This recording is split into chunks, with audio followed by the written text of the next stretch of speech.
para hablar de economía tenemos en línea a Pablo Das Neves, quien es economista, por supuesto, porque bueno, hablábamos al principio, por ejemplo, de la disparada de tasas. ¿Cuán preocupante es esto? Hablábamos del tema de los encajes bancarios, hablábamos de secar la plaza, sacar pesos de la plaza. ¿Esto es enfriar la economía? ¿A quién le conviene enfriar la economía? Hay una serie de preguntas que le quiero ir trasladando a Pablo y ya lo saludo. ¿Cómo estás, Pablo? Un gusto. Martín. ¿Qué tal, Martín, Enrique, Daniel? ¿Cómo les va? Buen día. Hola, ¿qué tal? Buenas tardes. Un gusto enorme y te agradecemos mucho tu tiempo, Pablo, y la gentileza. Bueno, planteé 2 o 3 preguntas, ¿no? Tema tasas, tema secar la plaza, tema enfriar la economía. ¿Esto enfría la economía? Esa sería por ahí la primera gran cuestión, Sí, yo creo que más que enfriar la economía, directamente la está matando, ¿no? Creo que lo que está sucediendo hoy en el mercado es gravísimo. Estamos en una situación donde el gobierno nacional está con el único objetivo de llegar a las elecciones de la mejor manera posible. El gobierno entiende, el oficialismo nacional, entiende que para llegar de la mejor manera posible hay que mantener la inflación controlada y el dólar dentro de lo que son las bandas. Para esto lo que hace es matar toda la actividad económica mediante una política monetaria muy restrictiva, ¿no? La cual no permite que haya tasas que permitan a la economía financiarse. Hoy por hoy estamos teniendo tasas por encima del 70%, TNA, digamos, caución a un día, lo cual hace que los distintos comercios, los distintos negocios, las distintas pymes empiecen a tener serios problemas de financiación de capital operativo, ¿no? Lo cual hace que la economía se reduzca y esto está impactando muy fuertemente en la actividad económica. Por supuesto que, bueno, en lo que es dólar y lo que es inflación, dentro de todo está controlado, pero también hay que poner una señal de alerta porque aún con estos niveles de tasa, el dólar hoy está, en este momento ya volvió a los 1.300, ¿no? En su momento, el día de hoy había tocado los 1.280, pero ya está volviendo a subir. Es decir, independientemente de todos los esfuerzos, yo creo que el mercado en sí, hoy por hoy, no le está creyendo al gobierno y se está demostrando en los movimientos que estamos viendo, ¿no? Uh-huh. El mercado parecía ser el gran aliado por momentos del gobierno. Ahora, cuando uno ve el transcurrir de lo que está pasando, había una promesa de grandes cambios y lo que encuentra es que parece todo ser un clásico ajuste de los que ya conocimos mucho, ¿no? Que normalmente no han tenido futuro. Sí, lo que pasa es que hay que entender que el mercado no es amigo de nadie, ¿no? El mercado básicamente se mueve por una cuestión de intereses y de expectativa. Hoy por hoy la expectativa del mercado respecto a la economía argentina no es buena. Para que haya hoy por hoy el mercado no le cree a las medidas que toma el gobierno. Una de esas pruebas fue de que en las últimas licitaciones que ha hecho el Tesoro de distintas letras, no siempre ha podido rolear el 100% de la deuda. Los distintos agentes económicos empiezan a dolarizar sus carteras, esto previendo porque se calcula que puede haber una devaluación un poco más brusca. Incluso en charlas entre distintos agentes de mercado, lo que se pregunta uno no es si se va a dolarizar la economía, sino cuándo. Con lo cual, el mercado se maneja por expectativas y hoy por hoy yo creo que el equipo económico eso lo entiende, por eso apunta fuertemente a ganar las elecciones, como para que ese cierto respaldo económico, respaldo político que necesita el gobierno para llevar adelante reformas de carácter legislativo, que hoy por hoy no puede llevar adelante por los pocos diputados y el poco volumen político que tiene, cambie un poco la expectativa y genere una nueva confianza del mercado en el gobierno. Pero mientras tanto, estamos viendo una situación realmente muy complicada en el mercado. Pablo, buenas tardes. Te habla Enrique Villalobos. Hagamos un ejercicio de que no se toman medidas muy drásticas, esperando justamente mantener inflación y dólar a raya hasta las elecciones. Siempre dicen desde el Poder Ejecutivo, dice Milei, que con el nuevo Congreso a partir del 10 de diciembre, de acuerdo al resultado esperado por ellos en octubre, pero ¿y qué medidas podrían tomar desde la perspectiva de lo que se conoce hasta ahora en lo teórico y en lo práctico de la Libertad Avanza? ¿Qué se espera? ¿Qué esperan los economistas que pueda pasar después de la fecha límite no van a esperar a que asuma el nuevo Congreso, sino directamente después del resultado de octubre de las elecciones? Bueno, yo creo que en primer lugar, una vez que finalicen las elecciones de octubre, no hay riesgo electoral por los próximos 2 años, lo cual hace que el gobierno tenga un margen de tiempo para poder aplicar alguna de sus políticas. Entre ellas, yo creo que desde el punto de vista monetario y cambiario, es muy probable que el gobierno decida generar algún tipo de devaluación, ¿no?, que permita a algunos sectores de la economía que principalmente exportan, permitan tener mejores márgenes de rentabilidad que hoy por hoy están muy comprometidos, ¿no?, porque los costos internos han aumentado y ellos no han tenido ninguna ventaja desde el punto de vista del tipo de cambio. Esto yo creo que va a ser una de las principales medidas. Y es más, creo que el otro día en la cadena nacional que hizo el presidente, algo de eso dejó ver, de alguna manera solapada, cuando dice que no existe un pass-through de la devaluación hacia precios, ¿no?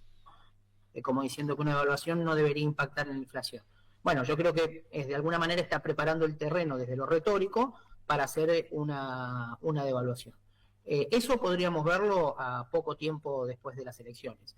Luego, si el gobierno logra obtener entre un resultado entre un 40 y un 45% de los votos, probablemente alcance un tercio en el Congreso, no en el Senado, ¿no?, pero en la Cámara de Diputados sí, lo cual le va a permitir de alguna manera tener ese tercio para insistir con los vetos cuando el Congreso sanciona alguna ley de aquellas que no van en sintonía con el plan económico, con lo cual ese número mágico del 40-45% es el número que están viendo todos los distintos fondos de inversión extranjeros, para ver si invierten en la Argentina, ¿no?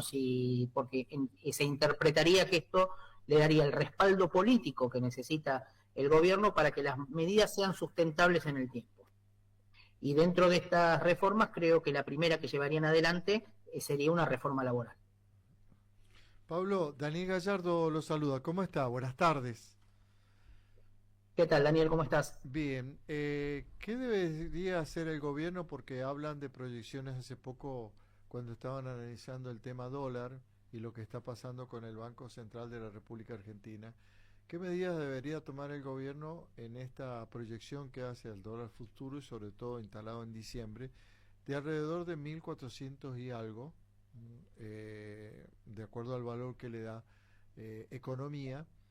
Y si esto que usted dice que debería tomar medidas podría precarizar la vida sobre todo del ciudadano común que todavía lamentablemente no encuentra su rumbo en el nuevo esquema que propone la economía de la administración de Milei. Yo creo que el gobierno debería, lo que pasa es que estamos, o sea, desde el día de la fecha, del día de hoy, o unas semanas antes, ¿no?, hasta el momento en el cual se lleguen a las elecciones, nosotros vamos a ver mucha volatilidad en el mercado, muchos días complicados como el día de hoy, y esto porque el gobierno está convencido del camino que está llevando adelante, ¿no? Yo creo que hay justamente lo charlaba con un colega, y veíamos como que el equipo económico está muy convencido de este camino, ¿no? Con todos los costos sociales que se lleva adelante. Si quisieran mitigar estos costos sociales, yo creo que lo que se debería hacer en cierta forma es liberar un poco el tipo de cambio. El techo de la banda hoy está en 1.460, ¿no? Es decir, el dólar podría flotar hasta los 1.460, ahora en este momento estaba en torno a los 1.280, 1.300, y poderlo flotar hasta el 1.450, 1.460, de manera tal que la economía se reactivara un poco y que también de esa manera el costo del financiamiento, ¿no?, también bajara. De la misma manera, creo que, por ejemplo, sacar una licitación de emergencia para el día lunes, ¿no? Para secar la plaza y que no haya liquidez en el mercado, creo que también es un error, porque justamente lo que estamos necesitando hoy por hoy para reactivar la economía es más dinero en la calle, ¿no? Que el Banco Central no esté permanentemente secando la plaza. Por eso es que creo que hoy por hoy el Banco Central y el equipo económico deberían avanzar en este sentido para poder un poco llevar un poco de alivio a la economía. No creo que lo hagan, por esto mismo que te comentaba, de que el equipo está muy convencido del camino que está llevando adelante, con lo cual hasta después de las elecciones no creo que haya cambios programados, digamos, dentro del plan económico.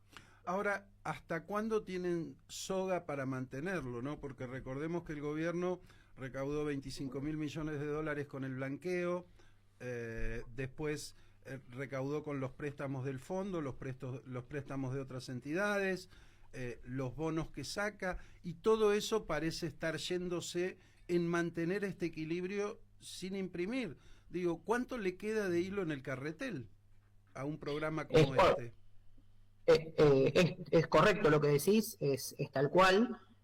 Hoy por hoy el gobierno tiene de reservas de libre disponibilidad aproximadamente 18.000 millones de dólares. Es decir, el gobierno puede intervenir en el mercado cuando toque la banda superior, digamos, para evitar una corrida, puede intervenir en el mercado con hasta 18.000 millones al día de la fecha. Si uno más o menos hace un cálculo, esto obviamente no es exacto porque varía mucho por condiciones de mercado, pero si uno hace un cálculo de cuánto puede ser la presión compradora, yo creo que es como que el gobierno tiene capacidad de fuego, por así decirlo, utilizando un término bélico, capacidad de fuego para contener el dólar durante 20-25 días, ¿no? De lo que sería una presión sostenida compradora, ¿no? En esa situación creo que el gobierno podría más o menos estar en ese lapso de tiempo. Pero bueno, esto hace poco tiempo escribí una columna en un medio económico donde advertíamos que los ingresos de dólares para digamos, los ingresos de dólares que podía tener el gobierno se estaban terminando por el tema de que ya se terminaba la cosecha, que se había terminado el blanqueo 1, el blanqueo 2, los acuerdos con el fondo y demás, y ahora estamos en una etapa de sequía.